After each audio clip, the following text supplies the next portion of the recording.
출애굽기 33강 출애굽기 10장 1절에서 출애굽기 10장 4절에서 11절까지 보겠습니다.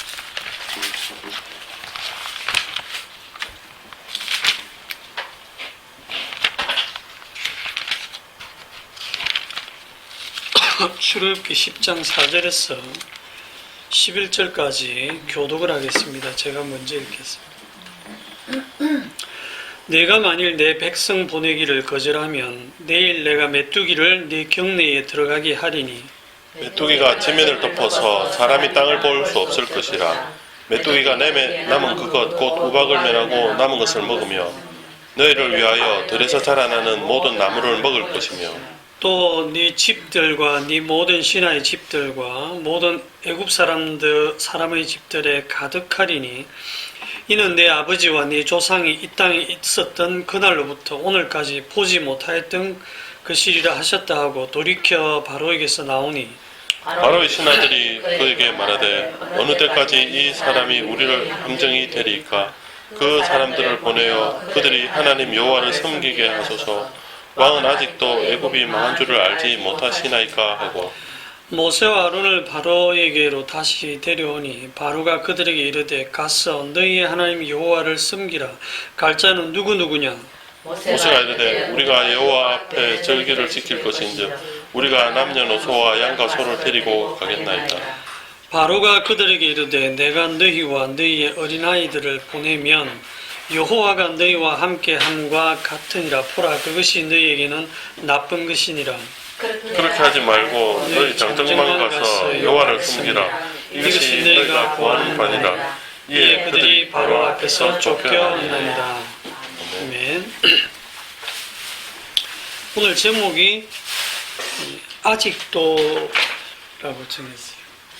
아직도 제목을 못 정해서 아직도라고 썼는지는 그래도 우리 권사님 들어오시면서 아직도를 보면서 여러 가지 생각을 하시는데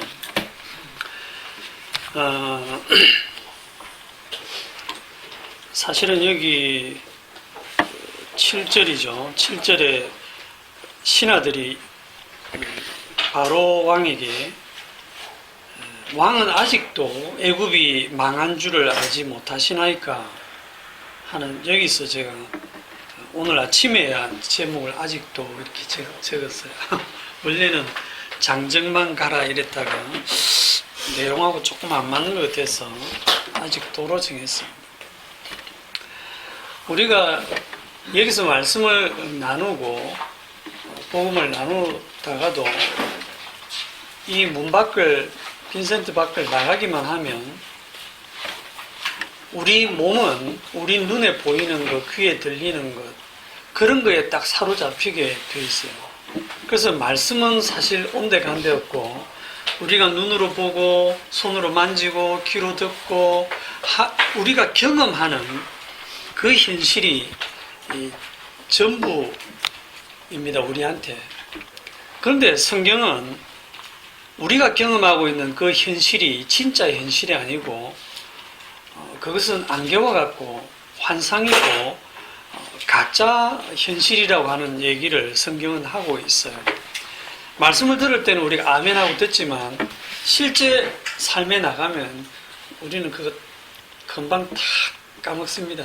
그래서 그냥 세상 속에 묻혀서 살고 있는 게 우리들의 현실입니다. 마치 바로왕이 지금 이 재앙들이 계속 거듭되면서 애굽이 멸망한 거거든요. 거의 망한 수준인데도 왕은 아직도 애굽이 망한 줄을 알지 못하십니까? 이렇게 말했던 것처럼 우리도 이 세상이 이미 예수님이 오시면서부터 망한 거예요. 종말입니다.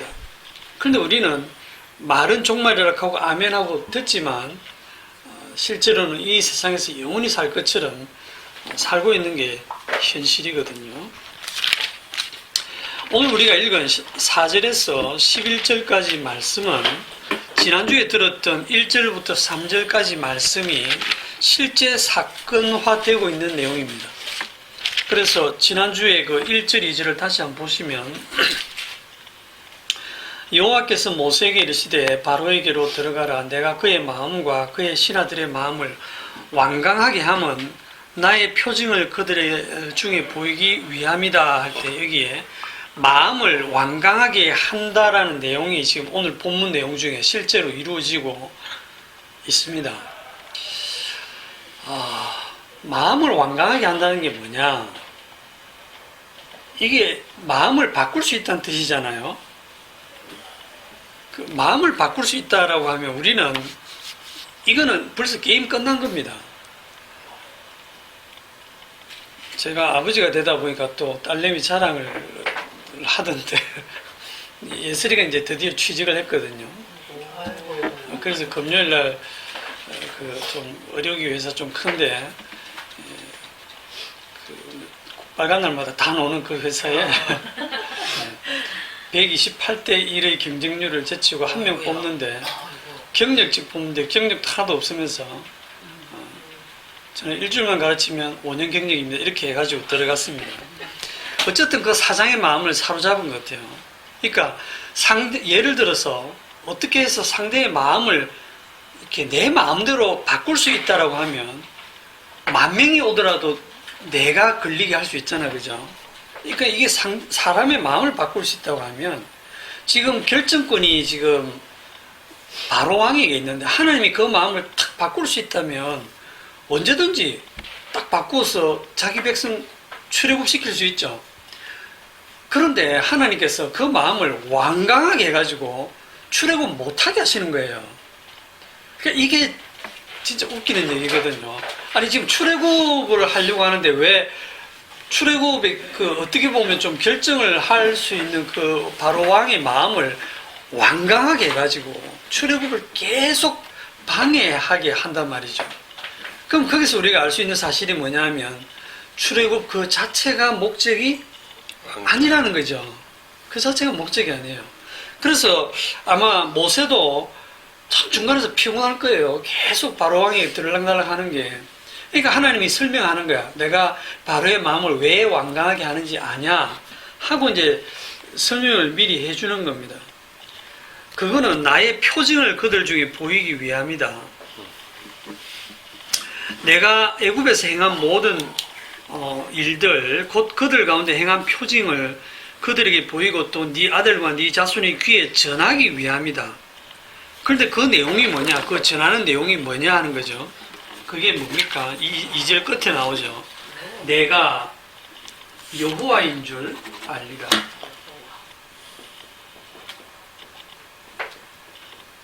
내가 여호와인 줄 알리라. 요게 핵심이거든요. 그 완악하게 하시는 그 목적이 말입니다. 그러면 내가 여호와인 줄 알게 한다, 알리라. 는 이 뜻이 뭐냐는 거죠. 이게 뜻이. 아, 하나님의 이름은 여호와구나. 그거 알아라는 걸까요? 아니면 그 10가지 재앙을 다 보여주면서 물로 피를 만들고 개구리와 파리를 마음대로 부르시고 티끌을 날려서 이가 되게 하시고 돌림병으로 짐승들을 죽게 하시고 불과 우박을 섞어서 하늘에서 내리기도 하시는 이런 정말 신기하고 놀라운 능력을 행하는 전능한 하나님인 것을 알아라. 그런 뜻일까요? 그런 걸 알리는 것 자체가 목적이라면 그 옛날에 일하지 마시고 오늘 같은 날 출애굽을 시키면 유튜브에 그냥 바로 막 쫙 전세계 퍼져서 와, 하나님 진짜 대단하네. 그래야 될 거예요. 여기서 내가 여호와인 줄 알리라 하는 이거를 그 영어 성경에 보면 킹 제임스 번역에 보면 I am the Lord 이렇게 되어 있습니다. 킹 제임스 번역을 하면 나는 주다. 나는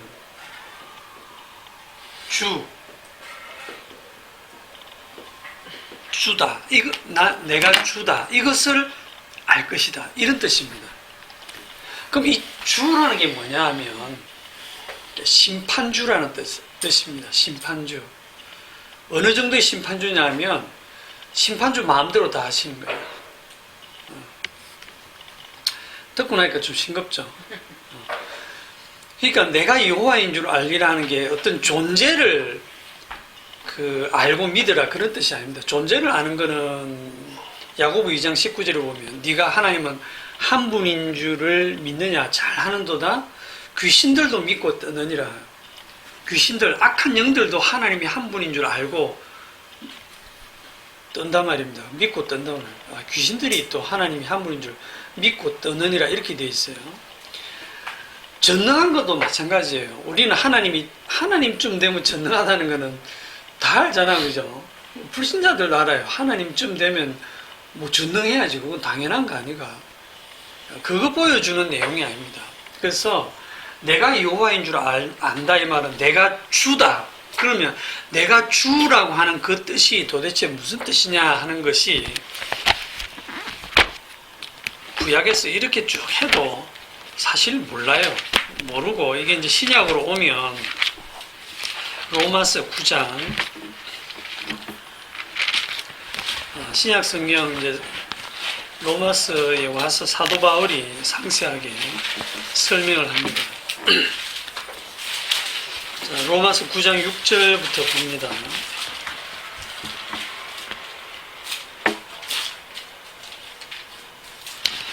그러나 하나님의 말씀이 폐하여진 것 같지 않도다. 이스라엘에게서 난 그들이 다 이스라엘이 아니요 또한 아브라함의 씨가 다 그의 자녀가 아니라. 자, 여기까지 읽었는데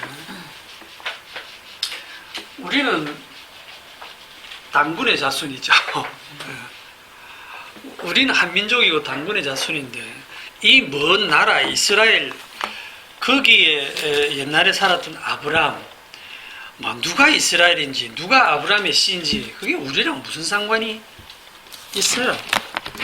그런데 여기 보면 이스라엘에게서 난 그들이 다 이스라엘이 아니다. 이 이스라엘이 우리랑 무슨 상관이 있느냐 하면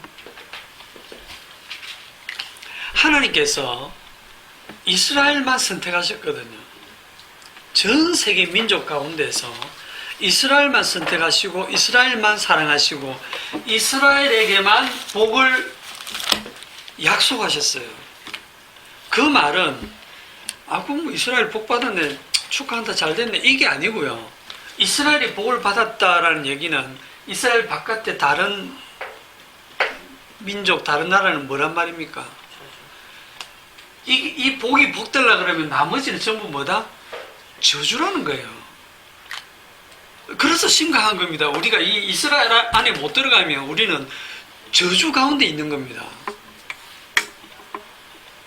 믿거나 말거나가 문제가 아니고 나는 그거 상관없다 뭐 이게 아니고 이게 상관이 없으면 저주 가운데 있는 거예요. 진짜 살아계신 그 하나님이 선택한 이스라엘 안에 못 들어간다면 그럼 우리는 뭐 태어날 때부터 단군의 자손으로 태어나고 한민족으로 태어났는데 우리는 그러면 전혀 소망이 없네요. 없어요. 방법이 없어요. 이스라엘로 태어나야 돼요. 그런데 여기 보니까 이스라엘이라 해가지고 이스라엘에서 난 그들이 다 이스라엘이 아니다 이렇게 또 나와요. 그러면 이스라엘 자손으로 혈통적으로 태어난 그들조차도 불안해요. 이스라엘로 태어났다 해도 이스라엘이 아니라고 지금 딱 말씀하고 있거든요. 아브라함의 자손이 복을 받는다 했는데 아브라함의 씨가 다 그의 자녀가 아니다라고 해버려요. 하나님. 그러면 누구지? 누가 정말 그 복을 받지? 하나님께? 거기 보면 오직 이삭으로부터 난 자. 오직 이삭으로부터 난 자가 너의 씨다 불릴 것이다 이렇게 말씀하고 있거든요. 그럼 이삭으로부터 태어나야 되겠네. 우리가 무슨 재주로 이삭으로부터 태어납니까? 이삭 자체가 없는 데서 태어난 사람이에요. 이삭이 누구한테서 나왔냐면 사라에게서 나왔는데 사라의 태가 죽은 데서 나왔잖아. 그죠? 그 없는 데서 태어났어요. 죽은 태에서 그냥 생겨 나왔어요. 그걸 이제 8절에 뭐라고 하냐면 곧 육신의 자녀가 하나님 자녀가 아니요 오직 약속의 자녀가 씨로 여기심을 받느니라. 약속의 말씀은 이것이니 명년 이때에 내가 이르리니 사라에게 아들이 있으리라 하십니다. 하나님께서 사라에게 아들이 있으리라 하고 나온 아들이 이삭이라는 거예요. 그러니까 하나님 쪽에서 만들어낸 자식인 거예요. 이 결론적으로 얘기하면 우리 육신적으로는 그 누구도 이 약속의 자녀가 될 수 없는 거예요. 그러니까 우리 쪽에서 출발해갖고는 방법이 없다. 10절. 그뿐 아니라 또한 리브가가 우리 조상 이삭 한 사람으로 말미암아 임신하였는데 그 자식들이 아직 나지도 아니하고 무슨 선이나 악을 행하지 아니한 때에 택하심을 따라 되는 하나님의 뜻이 행위로 말미암지 않고 오직 부르시는 이로 말미암아 서게 하려 하사 리브가에게 이르시되 큰 자가 어린 자를 섬기리라 하셨나니 기록된 바 내가 야곱은 사랑하고, 이 야곱이 누구냐면 이스라엘이죠. 야곱이 나중에 이름이 이스라엘로 바뀌죠. 내가 이스라엘은 사랑하고 이스라엘 나머지 에스는 미워했다. 이게 주님이 하신 일이에요. 내가 여호와다, 내가 주님이다 할 때 그 주님이 하시는 일이 요 일인데, 이삭으로부터 난 자가 복을 받는다는데 이삭으로부터 난 자에 대해서 또 오해를 할까 싶어가지고 이삭 한 사람으로 말미암아 리브가라고 하는 이삭의 부인이 쌍둥이를 뺐는데, 그럼 둘 다 복을 받아야 되는데 그 중에 이스라엘 야곱만 복을 받고 똑같은 배에서 나온 에스는 저주를 받는다 이 말이죠. 저주를 왜 받는데? 말씀대로 안 살아서 저주받는 게 아니고, 야곱은 하나님 말씀대로 잘 살아내서 복을 받는 것도 아니고, 뭡니까? 태어나기도 전에 이미 하나님이 야곱은 사랑하고 에스는 미워하시기로 했단 말이죠. 이게 뭐냐면 이미 우리 그 주님 심판주에게서부터 뭐가 나오냐면 사랑이 나오고 미움이 나옵니다. 이거를 심판이라고 합니다. 사랑과 미움으로 딱 갈라지는데, 우리 같으면 사람을 딱 보고 사람이 하는 행실을 보고 아 내가 참 네 사랑스럽네, 사랑하고 네 하는 짓이 진짜 밉다, 미워하고 이렇게 그의 행함을 가지고 판단하잖아, 그죠? 그런데 진짜 심판주 되시는 그분은 사람의 조건을 보는 게 아니라 그분의 사랑을 보여주고 그분의 미움을 보여주기 위해서 사람이 나기 전에 이미 사랑을 딱 정했어요.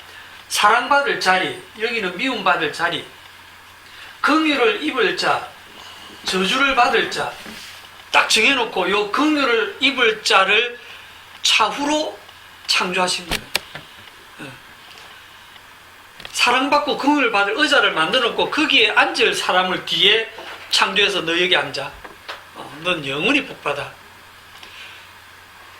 미움과 저주를 받을 자를 차후에 만들어가지고 너는 여기 앉아. 이게 심판주 되시는 분이 하시는 일입니다. 이 얘기 들으시면 여러분들이 어떤 생각이 드세요? 이게 그 아까도 잠시 오세요 우리 집사님 얘기하시지만 그 생색내는 걸 싫어한다 했죠. 사람들도. 하나님은 인간이 생색내는 걸 정말 싫어합니다. 그러니까 생색을 아예 못 내게 나의 행위로 내가 잘나서 주님을 믿었어요 이런 말 못하게 하는 거예요.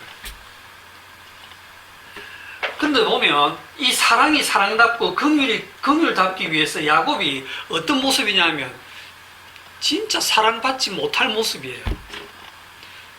긍휼을 입지 못할 사기꾼 같고 아주 못된 짓만 하고 삽니다, 평생을. 그래야 하나님의 사랑이 조건 없는 정말 대단한 사랑이라는 걸 보여주거든요. 에스는 어떠냐면 에스는 아버지, 이 믿음의 사람 아버지 이삭이 야곱보다 에스를 사랑할 정도로 에스가 훨씬 인간적으로 된 사람이에요. 이삭이 볼 때 자기가 봐도 둘 다 아들인데 야곱은 시원치 않고 에스가 너무너무 이쁘고 사랑스럽게 자란 거예요. 아버지 말도 잘 듣고 사냥해가지고 와서 고기도 아버지한테 먼저 드시라고 대접하고, 야 이놈 진짜 복받을 놈이다 하고 그놈한테 복을 다 빌어주려고 마음먹었잖아요, 이삭이. 그걸 미워하시는 거 하나님.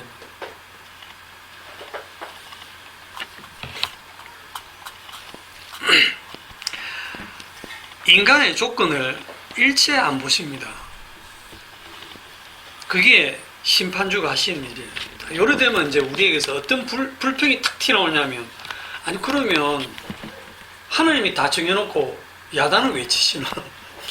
잘못했다고 야단을 왜 치시노? 거기에 대해서 이제 14절부터 답이 나오잖아요. 그런지 우리가 무슨 말을 하리요? 하나님께 불의가 있느냐? 그럴 수 없느냐? 모세에게 이르시되 내가 긍휼히 여길 자를 긍휼히 여기고 불쌍히 여길 자를 불쌍히 여기리라 하셨으니, 자, 긍휼히 여길 자를 긍휼히 여긴다 할 때 그 긍휼히 여길 대상은 어떻게 해야 되겠습니까? 긍휼을 입지 않으면 안 될 모습이라 해야 되겠죠. 정말 주인 중에 괴수의 모습이 돼야 돼요. 긍휼을 안 줘도 지 혼자 잘나서 잘 살 사람한테 내가 너한테 긍휼을 베푼다 이러면 뭐가 모양이 안 맞잖아. 안 그래? 불쌍해야 돼요. 예. 네. 정말 불쌍히 여기지 않으면 얘는 가망성이 없을 그런 사람에게 하나님은 긍휼을 베푸시는 거예요. 그런즉 원하는 자로 말미암음도 아니요. 원하는 자. 누가 원합니까? 하나님 복 받고 싶어요 하고 막 지성이면 감천이다. 지성을 다 바쳤어. 정말 하나님을 위해서 살아온 그런 사람. 자기 십자가를 지고 예수님을 따르는 자. 그렇죠. 그런 사람들. 지성인데 주님은 심정에 아무 느낌이 없어요. 네 그렇게 원하냐? 난 너 모른다. 다른 박질을 하는 자. 이건 뭐냐면 노력은 배신하지 않는다. 뭐 이런 거 있잖아요. 그건 우리의 상식입니다. 내가 그렇게 노력하고 애를 쓰면 하늘은 스스로 돕는 자를 돕는다. 이 말은 가만히 있으면 안 되고 내가 열심히 노력하고 애를 쓰고 하면 하나님이 도와준다. 하늘이 도와준다. 그런 뜻이잖아. 그죠? 안 도와줍니다. 그것도 아니고. 노력은 배신해요. 네. 하늘나라에서 인간들의 노력. 그렇기 때문에 나중에 가서 이를 부득부득 갈아요. 나한테 어떻게 이럴 수 있습니까? 하고 하나님한테 대든다니까요. 자기를 안 알아준다고. 오직 긍휼히 여기시는 하나님으로 말미암음이니라. 성경이 바로에게 이르시되 내가 내가 이거를 보여주기 위해서 너를 세웠다. 곧 너로 말미암아 내 능력을 보이고 내 이름이 온 땅에 전파되게 하려 함이라 하셨으니, 그 주님의 능력과 주님의 이름이 뭐냐면 18절에 그런즉 하나님께서 하고자 하신 자를 긍휼히 여기시고 하고자 하신 자를 완악하게 하시는 느니라. 이게 심판주가 하시는 일이에요. 그러니까 이제 19절에 혹 네가 내게 말하기를 그러면 하나님이 어찌하여 허물하시느냐? 누가 그 뜻을 대적하느냐 하리니, 이 사람아 네가 누구에게 감히 하나님께 반문하느냐? 시험을 받은 물건이 지은 자에게 어찌 나를 이같이 만들었느냐 말하겠느냐? 토기장이가 진흙 한 덩이로 하나는 귀 쓸 그릇을 하나는 천이 쓸 그릇을 만들 고난이 없느냐? 만일 하나님이 그의 진노를 보이고자, 이 진노를 보이고자 그의 능력을 알게 하고자 하사 멸하기로 준비된 진노의 그릇에 대해서 오래 참음으로 관용하시고 또 영광 받기로 예비하신 바 긍휼의 그릇에 대하여 그 영광의 풍성함을 알게 하고자 하셨을지라도 무슨 말을 하리요? 여기서 긍휼의 그릇을 잘 생각해 보세요. 긍휼의 그릇은 긍휼을 받을 만하다 안 하다. 긍휼을 받을 만한 자격이 있어서 긍휼을 받는 게 아니에요. 진노의 그릇과 긍휼의 그릇은 21절에 보면 진흙 한 덩이로 만듭니다. 똑같은 진흙 한 덩이로 똑같은 본질에서 똑같은 재질로 용도만 다르게 만들어내는 거예요. 이걸 잊으시면 안 돼요. 주님은 인간 쪽에서 내가 잘나서, 내가 잘 알아서, 내가 믿었어요 이렇게 나오는 걸 싫어합니다. 또는 나는 주님 싫어서 안 믿었어요, 이것도 안 됩니다. 주님 뜻대로 내가 믿기 싫어도 믿게 만드시고 내가 그렇게 믿고 싶어 하는데도 못 믿게 하시고 그게 주님이 하시는 거예요. 그게 바로 내가 심판주다라는 뜻입니다.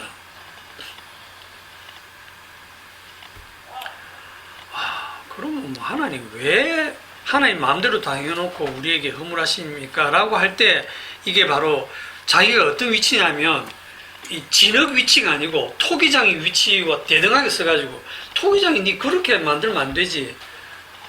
이게 선악과 묻고 그 신의 자리에 하나님의 자리에 앉아가지고 하나님과 지금 맞짱 뜨려고 하는 그런 교만이거든요. 그게. 자, 에베소서 2장으로 가봅시다. 에베소 빌립보 에베소서 2장 1절. 긍휼의 그릇과 진노의 그릇의 본질이 똑같다는 얘기를 지금 하려는 거예요. 2장 1절. 그는 허물과 죄로 죽었던 너희를 살리셨도다.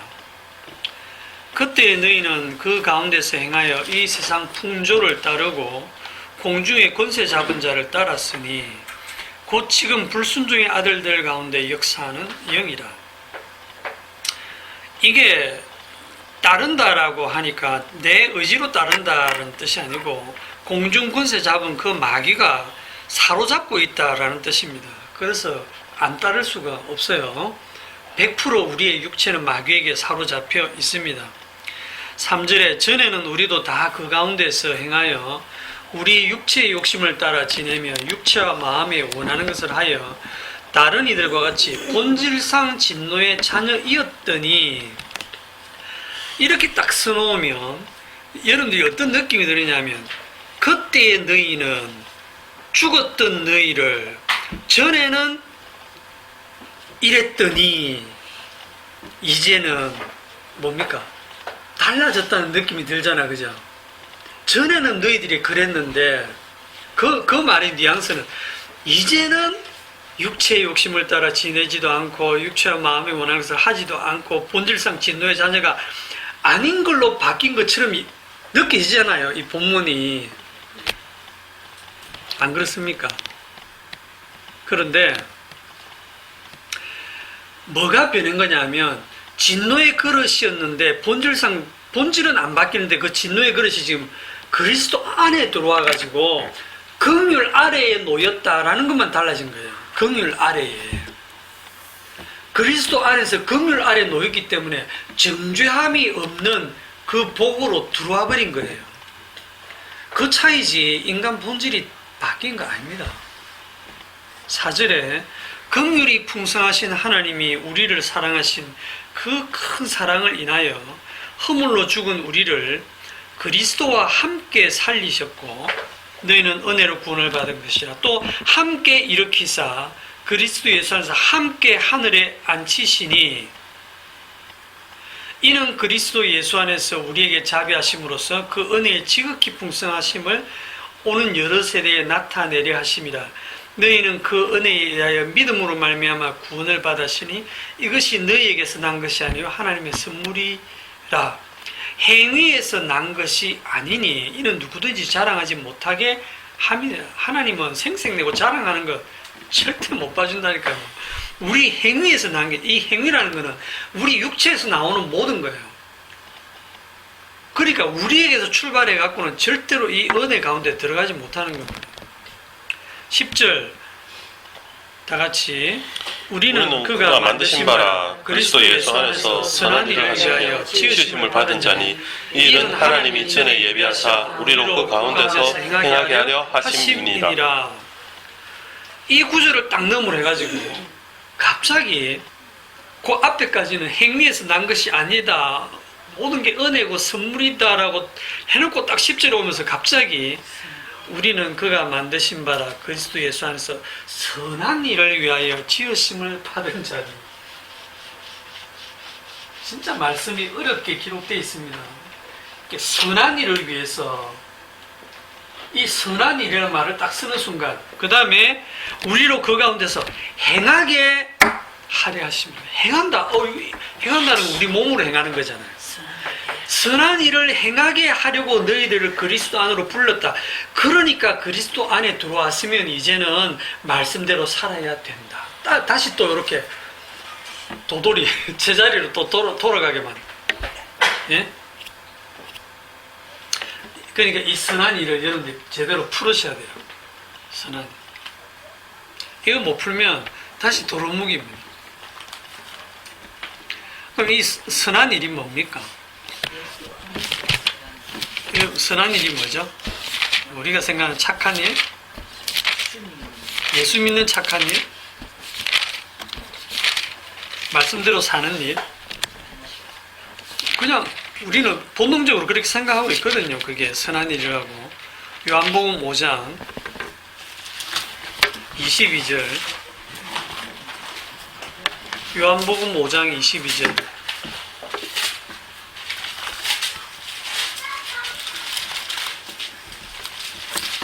여기 이제 선한 일이 나오는데 22절. 아버지께서 아무도 심판하지 아니하시고 심판을 다 아들에게 맡기셨으니 이는 모든 사람으로 아버지를 공경하는 것 같이 아들을 공경하게 하려 하심이라.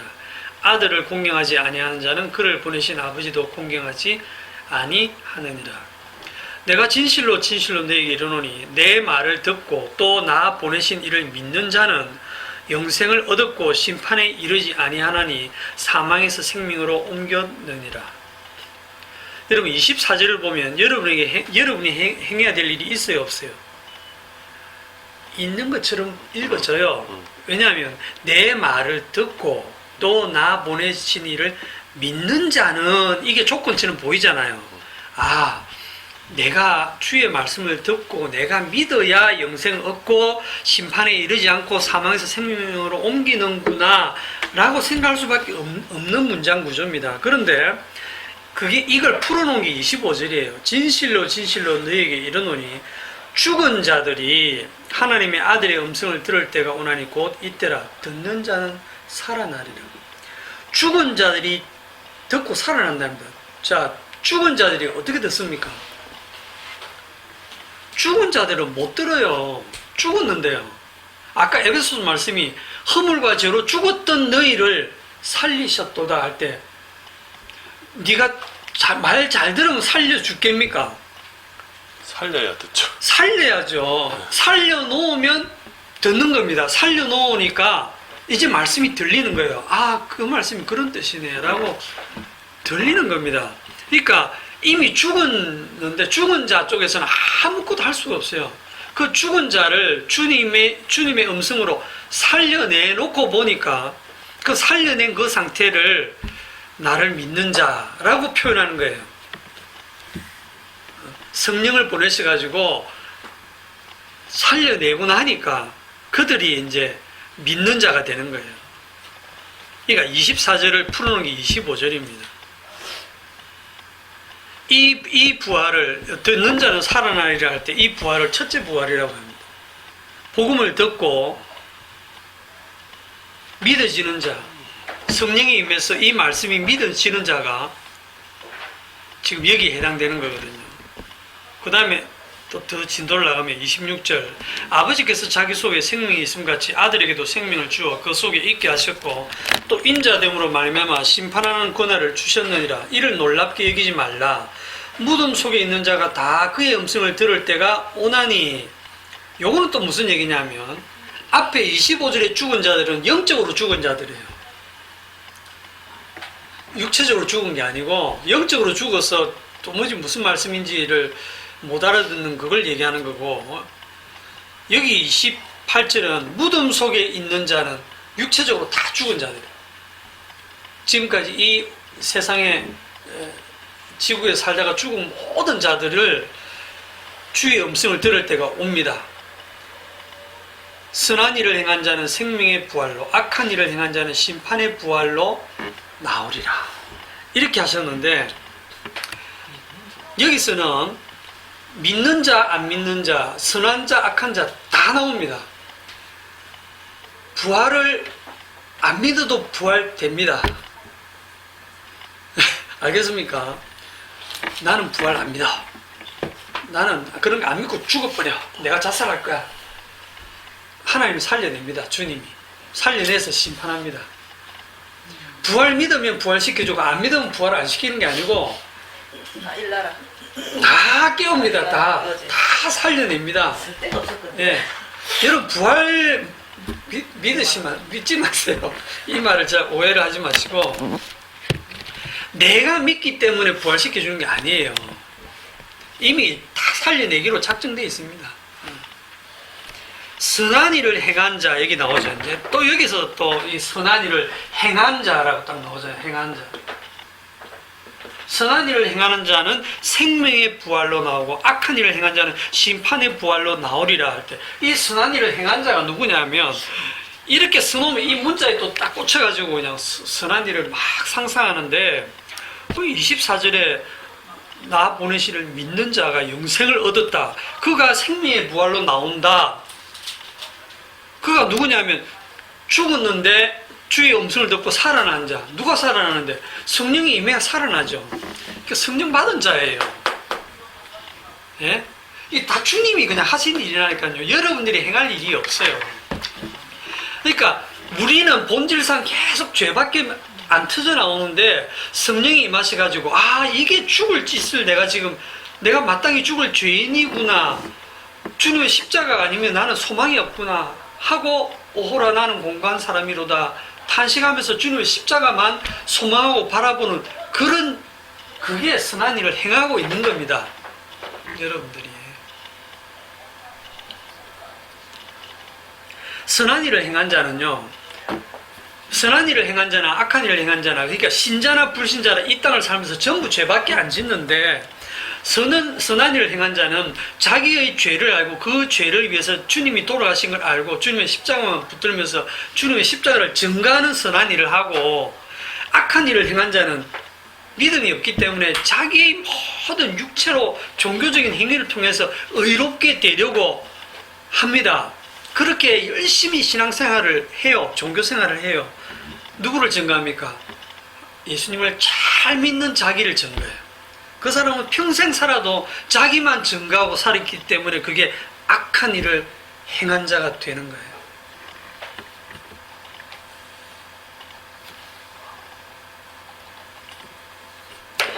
자, 진노의 그릇과 긍휼의 그릇을 어떻게 다루시느냐? 이제부터 조금 어려워지는데, 요거를 이제, 오늘 좀 핵심으로 제가 잡았습니다. 고린도전서 10장. 굉장히 오해해서 풀고 있는 본문이기 때문에, 고린도전서 10장 5절입니다.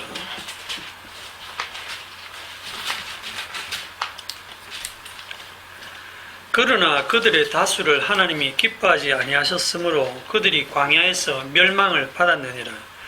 이러한 일은 우리의 본보기가 되어 우리로 하여금 그들이 악을 절개한 것 같이 절개하는 자가 되지 않게 하려 함이니, 그들 가운데 어떤 사람들과 같이 너희는 우상 숭배하는 자가 되지 말라. 기록된 바 백성이 앉아서 먹고 마시며 일어나서 뛰논다 함과 같으니라. 그들 중에 어떤 사람들이 음행하다가 하루에 23,000명이 죽었나니 우리는 그들과 같이 음행하지 말자. 그들 가운데 어떤 사람들이 주를 시험하다가 뱀에게 멸망하였나니 우리는 그들과 같이 시험하지 말자. 그들 가운데 어떤 사람들이 원망하다가 멸망시키는 자에게 멸망하였나니 너희는 그들과 같이 원망하지 말라. 그들에게 일어난 이런 일이 우리에게 본보기가 되고 또한 말세를 만난 우리를 깨우치기 위하여 기록되었느니라. 아멘.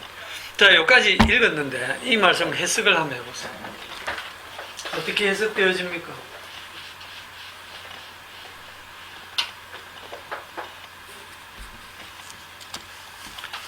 본보기 보여줬다. 우상숭배에서 망하고, 음행하다 망하고, 주를 시험하다 망하고, 원망하다가 망한 거 쫙 지금 적어놨죠. 그러면서 우리는 그렇게 하지 말자 라고 하면 여러분들은 그렇게 하지 말아야죠. 그렇게 듣게 돼 있죠.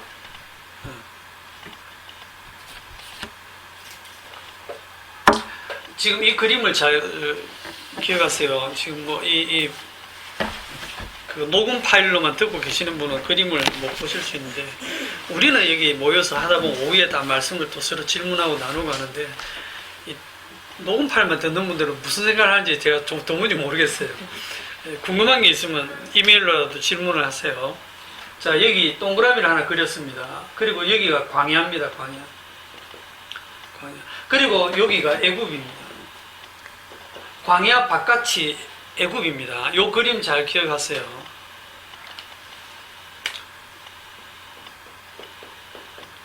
출애굽을 시켜서 어디로 데려갔습니까? 광야로 데려갔습니다. 이 광야에 지금 누가 함께 계시냐면 하나님이 함께 동행하고 있습니다. 그렇죠?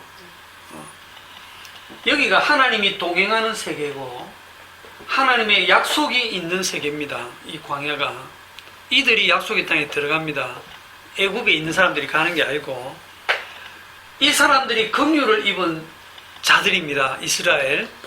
긍휼의 그릇으로, 자, 요 광야의 긍휼의 그릇으로 택함 받은 이 사람들을 주님이 어떻게 대하시는지를 잘 보세요.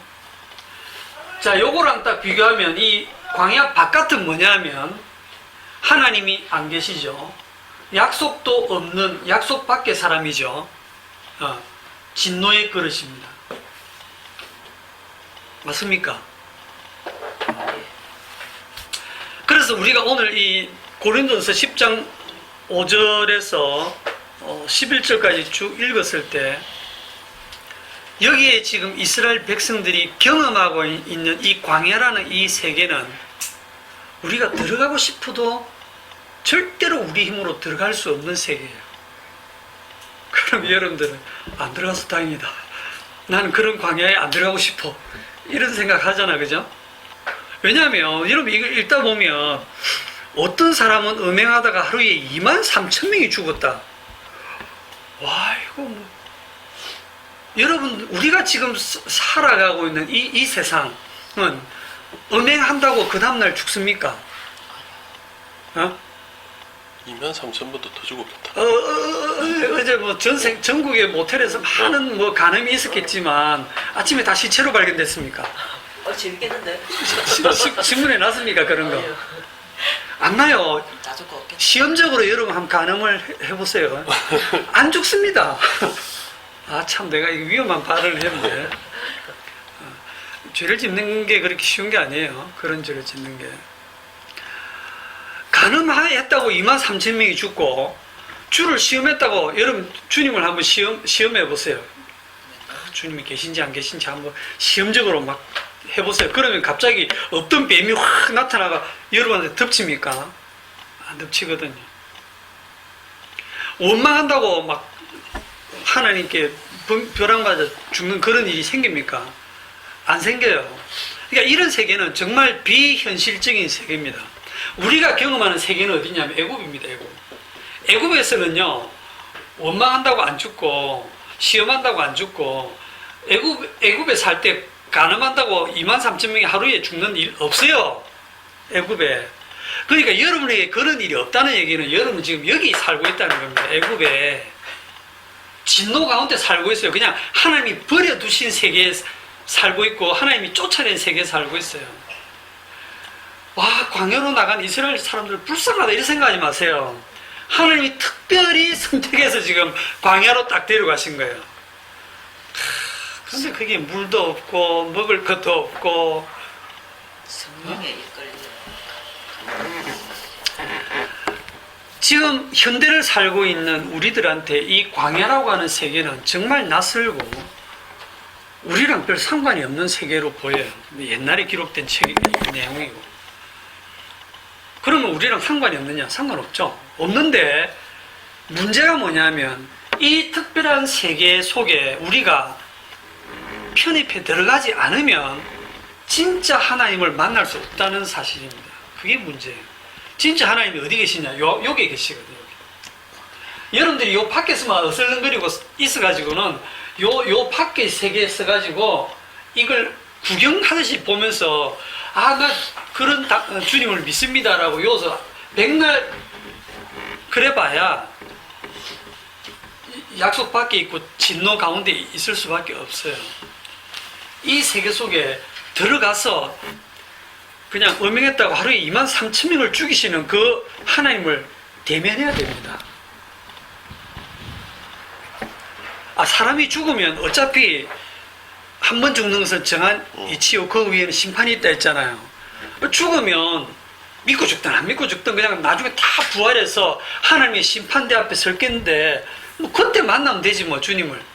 그때 만나면 때는 늦으리. 그때 만나면 안 돼요. 그때 만나면 진짜 후회해도 소용이 없어요. 그럼 언제 만나야 되느냐? 여기서 만나야 돼요. 광야, 이 땅을 사는 동안 미리 주님을 만나야 된다라고 하는 얘기가 오늘 고린도서 10장 5절에서 11절까지 내용입니다. 11절을 보시면 11절 다 같이 시작. 그들에게 일어난 이런 일은 본보기가 되고 또한 말세를 만난 우리에게 깨우치기 위하여 기록되었느니라.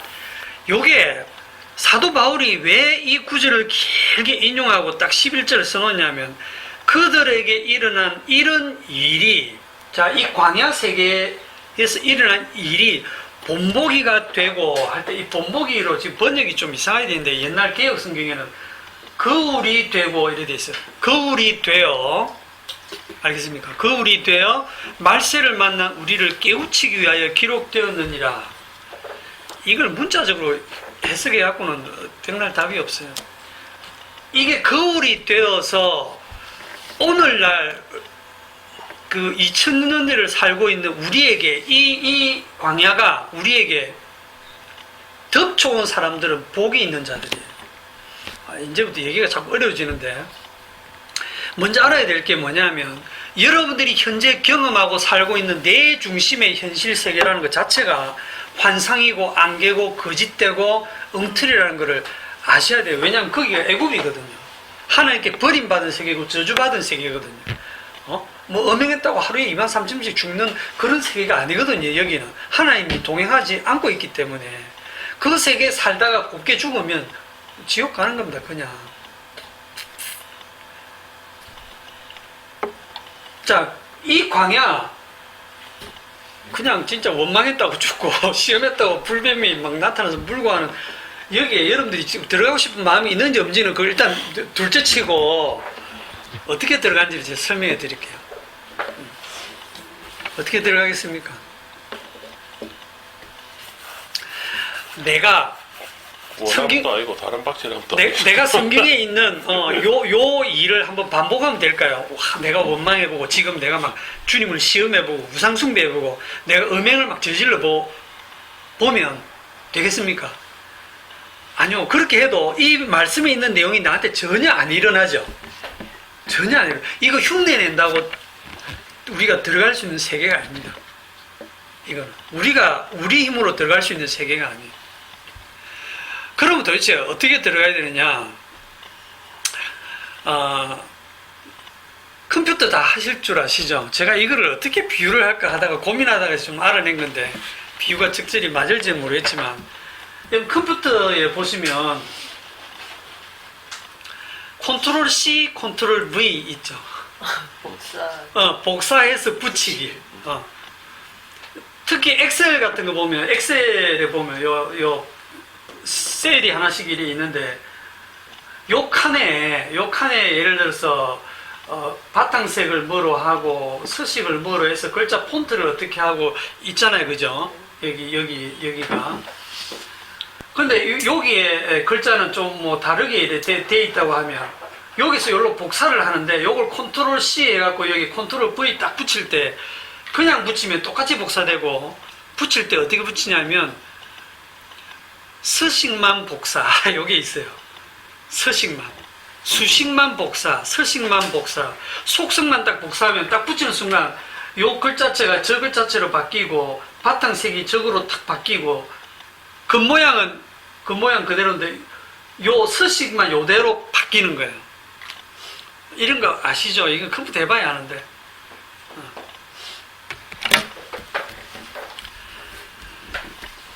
이 광야 세계를 성령께서 광야 세계를 컨트롤 C 딱 해가지고 오늘날 여러분에게 와가지고 컨트롤 V 딱 붙여넣는 겁니다. 서식만 붙여넣기 딱 하면 여러분들이 갑자기 2000년대에 살면서도 여러분은 광야 세계를 걷고 있는 상태가 되는 거예요. 난 비유를 굉장히 잘한 것 같은데. 이스라엘에게는 이 광야 사건 요 자체가 서식이라면 여러분 이 광야 이 사건이 지금 계속 그 역사적으로 반복되지는 않습니다. 그런데 요 성격 주님이 함께하는 요 성격은 그대로 서식이 복사돼서 오늘날 우리들에게 적용이 됩니다. 복사해서 붙이기로 성령께서 안 된 사람은 복이 없는 사람이에요. 그건 하나님하고 아무 관계없는 애굽에 사는 사람이에요. 이스라엘에게는 광야 사건이 하나의 서식이라면 예수님에게는 십자가 사건이 하나의 서식입니다. 자, 고린도 후서 5장 14절을 봅시다. 고린도 후서 5장 14절. 다 같이 시작. 그리스도의 사랑이 우리를 강권하시는도다. 우리가 생각하건대 한 사람이 모든 사람을 대신하여 죽었은즉 모든 사람이 죽은 것이라. 이게 무슨 말이냐면 컨트롤 C, 컨트롤 V입니다. 네?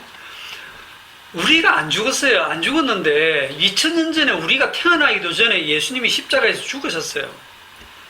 그거를 가지고 뭐라고 지금 표현하냐면 대신 죽었다 이러죠. 대신 죽었다는 말은 그럼 나는 안 죽겠네가 아닙니다. 대신 죽었다는 거는 대표로 딱 죽으신 거예요. 그래서 주님이 여기서 십자가에서 딱 죽으셨어요. 십자가에 죽으셨어요. 죽으셨는데 나는 안 죽었어. 나는 안 죽고 현대에 팔팔 살고 있는데 주님의 이 죽으심을 컨트롤 C 해가지고 나한테 컨트롤 V에서 딱 덮어 씌워버려요. 딱 덮어 씌워버리면 내가 죽은 자가 되는 거예요. 네? 그래서 한 사람이 모든 사람을 대신하여 죽었은즉 그 예수님 한 사람을 대표로 하나님께서 죽이시고 장사 지내고 부활시키고 하나님 우편에 앉히시고 그렇게 해서 이걸 한 세트로 딱 해서 컨트롤 C 해가지고 컨트롤 V 딱 붙여버립니다. 그러면 요 사람은 예수 그리스도의 그 운명을 그대로 따라가게 돼 있어요. 한 사람이 모든 사람을 대신하여 죽었은즉 모든 사람이 죽은 것이라 할 때 이 모든 사람이 믿는 자들이거든요. 왜 죽은 자가 되냐면 그 서식 그대로 붙여놨으니까. 요걸 더 분명히 써놓은 게 고린도 후서 4장입니다. 4장을 보세요. 고린도 후서 4장 10절. 우리가 항상 예수의 죽음을 몸에 짊어짐은 이게 컨트롤 V 한 거예요. 예수의 죽음을 우리 몸에 딱 덮어 씌운 거예요. 아시겠습니까?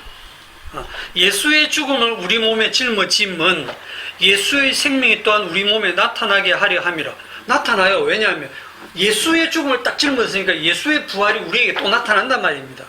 그 서식 그대로 진행이 된단 말이에요. 우리 살아있는 자가 항상 예수를 위하여 죽음에 넘겨짐은 예수의 생명이 또한 우리 죽을 육체에 나타나게 하려 함이라. 이 말씀 이해가 되시죠? 이런 개념으로 보니까. 그러니까 아까 우리 앞에서 에베소서에 뭐라고 그랬습니까? 허물과 죄로 죽었던 너희를 살리셨도다 하면서 그리스도로 말미암아 그리스도께서 2000년 전에 십자가에서 죄를 안고 죽으시고 장사 지낸 바 됐다가 사흘 만에 부활하시고 승천하시고 하나님 우편에 앉아 계신데 그 예수님의 그 삶 전체를 종합 선물 세트로 컨트롤 C 딱 해갖고 오늘날 여러분이 컨트롤 V로 딱 붙여놓으니까 그래놓고 뭐라고 하냐면 너희는 그리스도와 함께 죽었고 함께 장사되고 함께 일으키심을 받고 함께 살아나고 함께 하나님 우편에 앉아 있다라고 에베소서에 설명하고 있는 거예요. 역사 속에서 이루어지지 않아도 이미 이루어진 거예요, 이게. 역사 속에서는 뭐가 나오느냐면 예수의 죽음을 짊어진 그 모습은 현재 우리에게 나타나고 있는 겁니다. 우리는 지금까지 그러니까 이렇게 붙여넣기를 당한 이 사람의 삶은 뭐냐면 뭐가 나타나냐면 이 사람의 삶에서는 예수의 죽음 그게 속성이 막 나타나겠죠. 그게 나타나요. 죄로 인해서 죽은 그게 그래서 육체의 남은 때를 사는 의미가 요건데 우리는 지금까지 어디에 의미를 두고 사느냐 하면 나라는 존재, 요 광야에 들어가지 않고 요 밖에 있는 애굽 땅에 있는 나라는 존재가 사는 것에만 의미를 두고 이스라엘도 마찬가지예요. 나는 살아있다 지금. 내 존재가 살아있다. 그러니까 나는 더 살아야지. 자기가 사는 것에다가 모든 의미를 부여를 하는 거예요. 그러면 자기 사는 것에만 의미를 부여하고 살기 때문에 내가 안 죽고 어떻게 하면 계속 살까 하고 고린도전서 10장을 딱 보니까 아이고 여기 어떤 사람들이 음행하다가 하루에 23,000명이 죽었구나. 나는 음행 안 해야지. 어떤 사람들이 주를 시험하다가 멸망당했구나. 아이고 무시부라. 나는 절대 시험 안 해야지. 어떤 사람들은 원망하다가 멸망당했네. 아유, 나는 절대 하나님 원망 안 해야지. 이런 마음이 기특한 마음이 아니고 이 마음이 노리는 바가 뭐냐면 그걸 달리 딱 표현하면 나는 음행 안 해서 하나님 앞에서라도 기어이 나는 살아남아야지. 나는 주님을 시험 안 해서 나는 반드시 살아야 돼. 나는 원망하지 않아서 나는 절대로 멸망당하는 일은 없어야 돼. 이런 해석이 광야를 경험하지 않는 광야 밖에 있는 이 사람들의 성경 해석이고 지옥 갈 사람들의 성경 해석입니다. 더욱 놀라운 것은 이 지옥 갈 사람들의 성경 해석이 지난 기독교 2000년 교회사의 모든 주석들이나 해석들이 그런 해석이에요. 고린도전서 10장을 보면서 우리는 음행하지 말자. 분명히 말씀이 이걸 거울로 삼아서 우리가 이렇게 우상 숭배하지 않도록 원망하지 않도록 이들은 이렇게 멸망당했지만 우리는 이렇게 되지 않도록 하라고 기록되어 있지 않느냐. 그렇게 해석하도록 말씀이 그렇게 기록되어 있어요. 그런데 말씀은요 우리의 죄를 딱 드러냅니다. 내가 평소에 누군지 몰랐는데 이 말씀을 읽는 순간 이 말씀을 딱 읽는 순간 아 나는 원망 안 해서 살아남아야지. 아 나는 주님을 시험 안 해서 나는 멸망 안 당해야지. 아 나는 음행 안 해가지고 나는 살아야지. 내가 평소에 내 살려고만 한다는 그 악한 본성이 말씀을 읽는 순간 그대로 튀어나오는 거예요. 그런데 그거를 기존 교회에서 기존 모든 해석에서 그렇게 해라고 가르치고 있는 겁니다. 지옥 가기로 작정을 한 거지. 출애굽을 해서 여러분 출애굽을 해가지고 광야로 갈 때 곱게 나온 게 아니죠. 안녕히 계세요. 아, 예, 안녕히 가십시오. 이렇게 사이좋게 인사하고 나온 게 아니죠. 무슨 일이 있었습니까? 애굽의 장자들 다 죽었잖아요. 싹 다 죽었어요.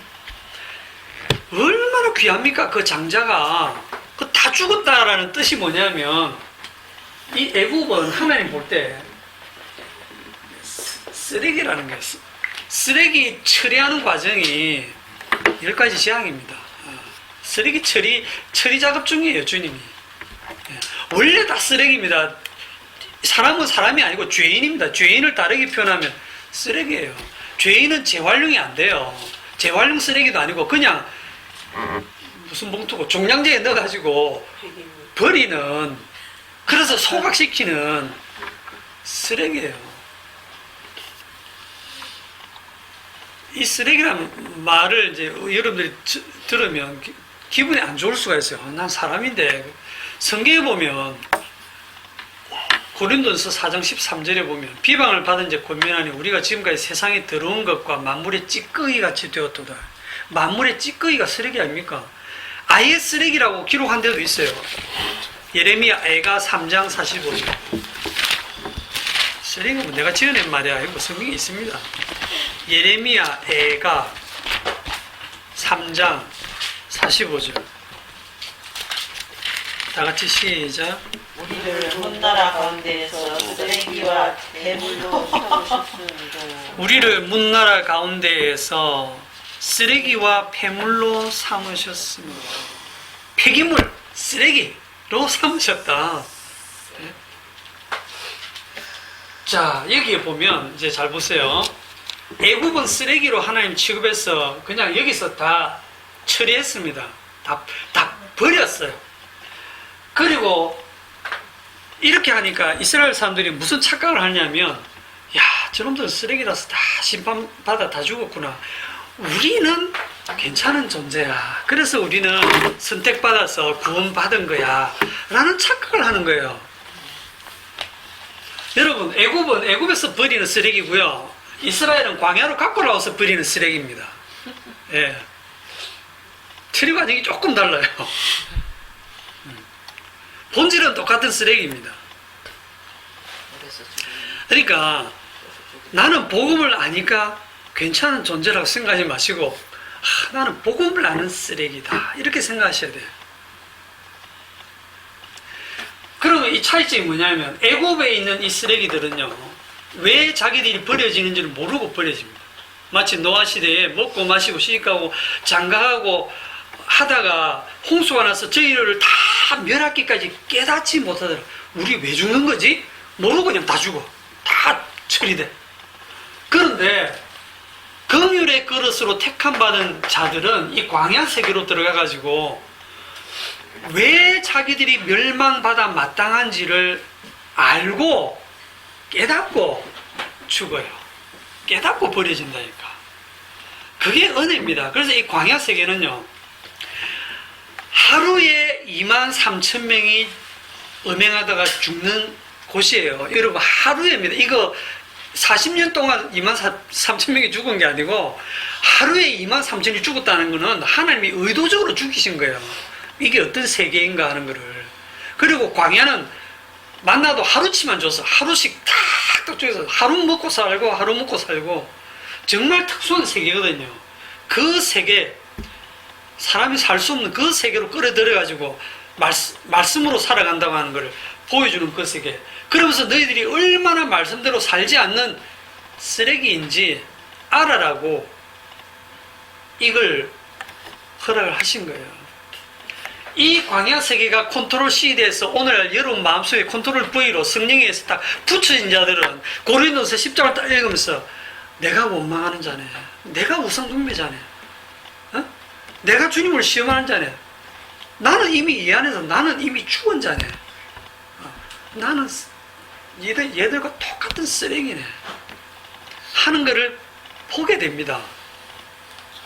그걸 보면서 내가 쓰레기 맞구나 하는 사람들은요, 이미 복사붙이기 당한 분들이고 그분들은 이미 구원을 받은 거예요. 사도 바울이 지금 그 얘기를 하고 있는 겁니다. 그런데도 불구하고 고린도서 10장을 보통 사람들은 읽으면서 이걸 본보기로 삼아서 우리는 원망하지 말고 언행하지 말고 우상숭배하지 말고 조심해서 살자라고 나오죠. 여러분, 쓰레기가 뭐 더 살아야 됩니까? 그리고 쓰레기의 장점이 뭐냐면 자기를 꾸밀 필요가 없다는 거예요. 화장 안 해도 된다는 거예요. 신앙생활 아무리 열심히 해도 신앙생활 열심히 하는 쓰레기, 금식기도 하고 있는 쓰레기, 선교활동 열심히 하는 쓰레기라고 본인이 생각 안 하거든요. 사회봉사 보람차게 하고 있는 쓰레기, 거룩하게 살려고 애쓰는 쓰레기. 그럼 쓰레기가 어떻게 살면 성화됩니까? 다 하나님 앞에서는 쓰레기에 불과해요. 쓰레기의 기능이 뭡니까? 쓰레기한테 무슨 기능이 있습니까? 그냥 버려지는 거지. 그냥 죽는 거지. 그냥 멸망당하는 거죠. 그게 쓰레기의 본분이에요. 그런데 왜 우리 자신이 쓰레기인 줄을 모르느냐? 그거는 우리가 다른 엉뚱한 현실을 우리 마음에 품고 살기 때문에 자신이 쓰레기인 줄 모르는 거예요. 쓰레기가 이 땅에서 너무 꿈이 많아. 자기가 꿈꾸는 소박한 꿈들이 많아. 그 말씀을 안 들을 때는 정말 자기가 가치 있다고 생각하고, 또 쓰레기 주제에 무슨 자존심이 그래 센지. 예? 오늘 여기 그 출애굽기 10장에 나오는 이 바로왕도 진짜 현실을 모르는 거예요. 아직도 자기 애굽 땅이 망한 줄 모르는 겁니다. 마지막에 진짜 홍해에서 다 빠져 죽어도 우리 왜 죽었지? 그거 모르는 거예요.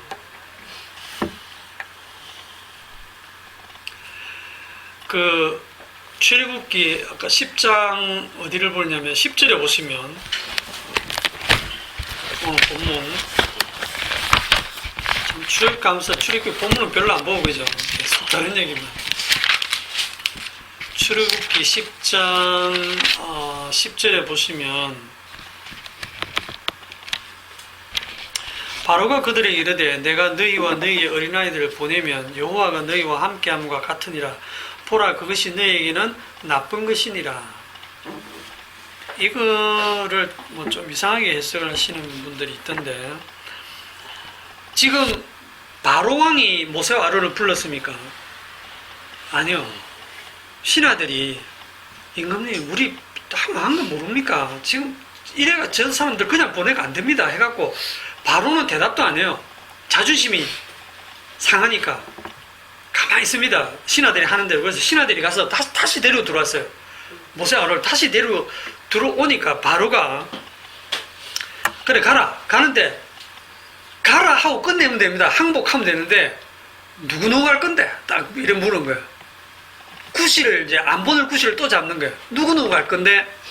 뻔히 알잖아요. 다 간다는 거. 그러니까 다 가겠다라고 하니까 10절을 얘기를 하는 겁니다. 이거를 다른 번역으로 들으면 여러분들이 이해가 더 쉬워요. 제가 표준 세번역으로 읽어드릴 거예요. 바로가 그들에게 호통쳤다. 그래 어디 다 데리고 가봐라. 너희와 함께 있는 너희의 주가 나를 감동시켜서 너희와 너희 아이들을 함께 보낼 것 같으냐? 어림도 없다. 너희가 지금 속으로 악한 음모를 꾸미고 있음이 분명하다. 그렇게는 안 된다. 가려면 너희 장정들이나 가서 너희 주에게 예배를 드려라. 그게 처음부터 너희가 바란 거 아니더냐? 하고 그들은 바로 앞에서 쫓겨났다. 이렇게 기록되어 있어요. 그러니까 여기 보면 그래 어디 다 데리고 가봐라. 뭐 그렇게 할 줄 아냐? 너희와 함께 있는 너희의 주 여호와라는 그 주가 내 마음을 감동시켜서 내가 너희들 자식까지 싹 다 보내줄 줄 아냐? 어림도 없다. 그래 나오거든. 이런 말을 하게 하고 이런 마음을 갖게 하는 게 누굽니까 지금? 그게 주님인 거예요. 주의 주대심을 부인하고 있네. 참. 모르죠. 네. 그래서 이 바로는 현실을 모르는 거고 여호와를 내가 여호와다라고 하는 여호와를 모르는 거예요. 자기 주제도 모르고 그렇기 때문에 자기가 쓰레기인 줄도 모르고 어떻게 그걸 꾸몄는들 알겠습니까? 자기 나라 애굽 땅이 왜 멸망하는지도 모르고 멸망을 당하는 거예요. 바로만 그런 게 아니라 우리들도 눈만 뜨면 살아야지. 오늘도 나는 살아야지. 그것밖에 몰라 인간들은. 그래서 나라는 존재로부터 출발을 하기 때문에 나라는 존재 여기 있고 내가 존재하니까 하나님도 거기 계시죠. 예수님도 거기 계시죠. 삼일체도 계시죠. 내가 당신을 믿겠습니다. 여기 지금 광야로 못 들어오고 바깥에 서가지고 광야에 계신 하나님 그런 일을 하십니까? 내가 믿어드릴게요. 내가 믿겠습니다. 그렇게 해봐야 광야 밖의 세상이고 약속 밖의 세상이고. 자, 상식을 가진 사람이라면 아까 우리 고린도 10장 말씀을 딱 읽었을 때 처음 드는 생각이 뭐겠습니까? 은행하다가 하루에 23,000명이 죽었다. 뭐 이런 말씀 읽으면 무슨 생각이 딱 들겠어요? 와, 이거 너무 심한가, 이거? 사람들이 이해 못합니다. 진짜 이걸 심하다고 보거든요. 진짜 구약의 여호와 하나님은 너무 폭력적이다. 너무 잔인하다. 이거 너무 심한 거 아니냐? 좀 잘 달래야지. 뭐 그거를 그렇게 죽일 필요까지 있느냐? 그렇죠. 뭐 징역 3년 이 정도. 그런데 이런 구절을 딱 읽으면서 여러분들이 당연한 거 아니야? 당연하지. 진짜 하나님 일 잘하시네. 그런 마음이 들어야 여러분이 하나님과 한편이 된 거예요. 하나님의 마음을 가지는 거예요. 이런 쓰레기를 왜 아직도 참고 계시지? 왜 23,000명 죽여? 그냥 싹 쓸어야 되는데? 23,000명밖에 안 죽으셨어? 조금 약하게 하셨네? 이런 마음이 들어야 돼요. 네? 내 배우 다 싹 진멸하고 싶은 마음은 있어. 아니요, 내가 지금 그 안에 들어가 있어도 나를 포함해서 하나님이 지금 싹 다 죽으셔야 되는데 나를 왜 살려주시는지 모르겠네. 아직도 저런 사람들을 왜 살려두고 계신지 주님이 오래 진노의 글에서 참고 계신 이유를 모르겠네. 이렇게 하는 사람들이 십자가 안에 들어와 있는 사람들. 여러분, 광야 세계에서 누가 버림받았습니까? 이스라엘. 예, 애굽에서는 애굽 사람들이 버림받았는데 이스라엘은 광야로 데리고 나와서 버림받았어요. 그런데 이렇게 해서 끝나면 비극인데 이 이스라엘이 애굽에서 버림받은 요게 뭐의 거울이냐면 이게 나중에 오면 예수님이 어디서 버림받습니까? 하나님의 아들 독생자가 십자가에서 하나님으로부터 버림을 받죠. 제9시점 예수께서 크게 소리질러 이르되 엘리 엘리 라마 사박다니 하시니 이는 곧 나의 하나님 어찌하여 나를 버리셨나이까 하는 뜻이라. 하나님이 십자가에서 예수님을 버리셨어요. 여러분, 버리는 척 하는 게 아닙니다. 이 하나님께 버림을 받는다. 버림받음. 죽는 게 뭐냐면 사라지는 게 아니고 소멸되는 게 아니에요. 버림받는 겁니다. 누구한테? 생명이신 하나님께로부터 영원히 버림받는 게 영원한 죽음입니다. 그런데 그 죽음을 지금 누가 당하느냐 하면 하나님의 아들 예수님조차 육신을 입고 죄 아래 오셨을 때 하나님으로부터 버림을 받았어요. 그걸 보면서 우리는 무슨 생각이 들었냐면 하나님이 택한 이스라엘도 버림받고 하나님의 독생자도 버림을 받는다면 우리는 끝났네. 우리는 버림받아 마땅하네. 예? 그렇기 때문에 우리 입에서요 하나님 저 구원, 하나님 저 천국, 하나님 저 영생 이런 말이 나오면 안 돼요. 그런 말을 할 주제가 아닙니다. 우리가 하나님 저 어떻게 하면 구원의 확신을 가질 수 있습니까? 이따위 소리 어디서 나옵니까 지금? 쓰레기 주제에 저 쓰레기인데 언제 휴지통 비우시나요? 저 언제 버리시나요? 그런데 그냥 버림 당하면 이게 영원한 저주 가운데 떨어지는 건데 한 사람이 대신하여 죽으심으로 대신하여 십자가에 버림받고 죽으셨는데 이분이 이걸로 끝난 게 아니고 사흘 후에 어떻게 됐다? 살아나셨다는 거예요. 대신 죽으셨기 때문에 또 대신 살아나셨어. 그리고 하나님 우편에 앉으셨어요. 하늘나라 들어가셨어요. 그걸 세트로 해가지고 어떻게 하신다고요? 컨트롤 C 해가지고 컨트롤 V로 오늘날 여러분에게 선물로 딱 복사해서 붙이기로 성령께서 그냥 안겨주신 그렇게 된 자들이 예수님과 연합해서 함께 죽고 함께 부활하고 함께 하늘의 영광 가운데 들어가는 긍휼의 그릇이 된 겁니다. 그 긍휼의 그릇이 이 땅에 사는 동안은 정말 쓰레기 취급받으면서 살지만 고난의 길이지만 이제 그 예수의 생명이 우리에게 나타나고 예수와 연합해서 함께 부활하고 함께 영광 가운데 나타날 것을 소망하면서 여러분들의 남은 생을 사시기를 바랍니다. 기도합시다. 여기까지.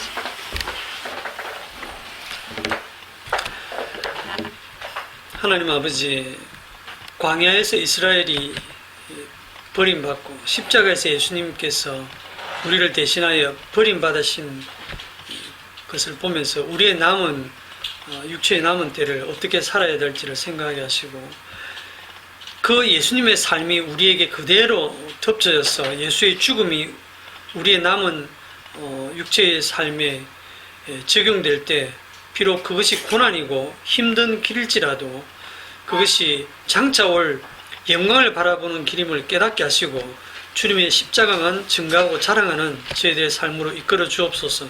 예수님 이름으로 기도합나이다. 아멘.